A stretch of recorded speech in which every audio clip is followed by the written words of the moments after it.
Gyvos pasakos. Sveiki vaikai ir aišku jų tėveliai. Su jumis Gyvos pasakos. Na ir šį kartą mama karalienė. O pasaka, kurią noriu paskaityti, kaip katinas batus pirko. Gyveno kartą katinas, gražiai su žmonele sutarė, krutėjo savo ir vargo nematė. Bet papūtė šiaurys, žiemužė langan pabarbeno, o apsiauti tai nėra kuo. Išsirinkė katinas miestą ant batų pirkti, savo ir žmoneliai aišku. Nupėdino nemenką kelio galą. Mato priešais lapinas ateina. Ar toli tamsta rainas eini? Klausė lapinas. Einu į miestą, savo ir kateliai batų pirkti, žiema ant nosies, o basomis per speigą pėdinti šalta. Lapinas ir sako, palydėsiu tave pas vilką, nagingą batsiuvį, ten batus ir nusipirksi. Vedas suktas lapinas katiną tankios girios glūdumon, o tas puikas nenutuokia, keliauja paskui. Ir net nenujaučia, kad pavojai tiko, mat iš savo kaimo dar niekur kojos nebuvo iškėlęs. Staiga lapinas stepteli ir sako katinui, duok šiandien pinigus, nes tuoj galą gausi. Pasigailėk, brolelį, sukniaugė katinas, neskriausk manęs, nemušk. Nupirksiu tau batus ir tavo pačiutį ir tavo vaikeliams, tik paleisk mane gyvą. Taip ir suderėjo.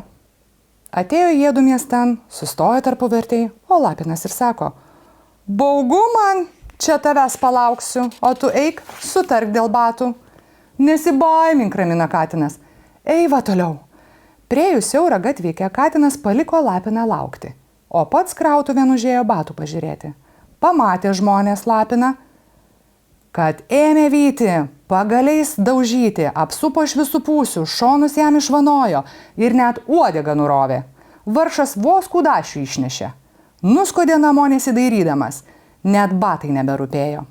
O katinas grįžo ir toj vietoj, kur katiną paliko, tik būrelį žmonių sutiko. Bestuvinuojančių ir neaišku ką darančių. Nupirkęs savo ir žmoneliai batus, katinas paprašė šuns pilkio jį namo palydėti. O lapinas jau laukė su pačia ir vyresniaisiais sūnumis, kad katinui atkeršytų už apkultų šonus, už nurautą uodegą. Išvydo katinas lapių šeimyną ir sako pilkiui, Aure, manęs lapinas jau laukia, nėra tau ko bijoti, aš tuoj tą nedorėlį pamokysiu. Aną vasarą visus gaspadorius ančiukus ištasė. Kad stvėrė pilkis lapiną, tik gaurai visas pusės sudulkėjo. Pasisvečiavo pilkis pas katiną, pasibuvo ir miestan grįžo. Katinas nuo sykio ramiai sau gyvena ir į ūsą kikena, o lapės jo pusėn net pažiūrėti nedrįsta. Tiek pasakų šį kartą, ačiū visiems buvusiems su gyvomis pasakomis ir šį kartą manim, mama karalienė. Jeigu jums ši pasaka patiko ir norite jų išgirsti daugiau, prisidėkite prie mūsų darbo prenumeruodami mūsų kanalą, komentuodami, pamėgdami mūsų puslapį socialiniuose tinkluose. Na, o aš jums sakau, iki kitų pasakų.